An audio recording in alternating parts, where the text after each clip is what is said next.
When a furniture flipping idea takes a wrong turn, you either walk away or grab the Bondo. If you're new here, a quick recap. This started life as a hutch, but I only bought the lower half and decided to repurpose it. In part one, I spent a lot of time filling chips and holes with Bondo and sanding the piece down. I had just started tackling the two major chunks of missing wood along the bottom base, and that's where we're picking up today. To rebuild those missing sections, I had to go through multiple rounds of Bondo over the makeshift scaffolding I created.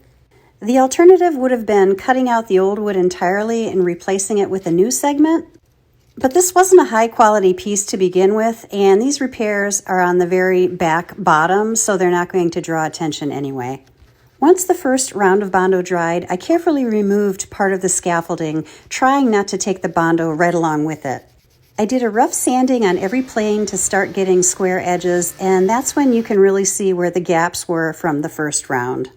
So I went back in with the second full round of Bondo, filling in all the gaps that I had missed the first time around. After that dried long enough, I removed the remaining tape and wood supports and continued sanding those two sections down, being careful to clean up every edge and keep tight 90-degree angles.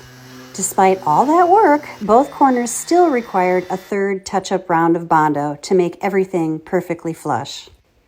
After sanding it down one last time, I was finally pretty satisfied with how those patches turned out. Next, I turned my attention back to the drawers. I sanded down the Bondo where I had filled in the old drawer handle holes and gave the drawers a scuff sand both inside and out. I also added glue to some of the dovetail joints and clamped them down to make everything secure.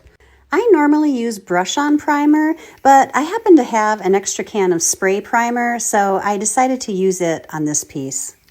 Of course, that immediately revealed hundreds of little dings that still needed to be patched with glazing Bondo. By the time I was done patching, the piece looked like it had the measles. The next morning, I sanded all those spots down. Because there were so many patches and the top of this dresser was so rough, I went in with a second coat of my regular roll-on primer.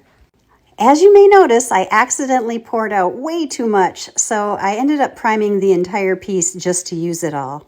Once again, that second round of primer revealed even more spots that needed to be filled with Bondo glazing gel.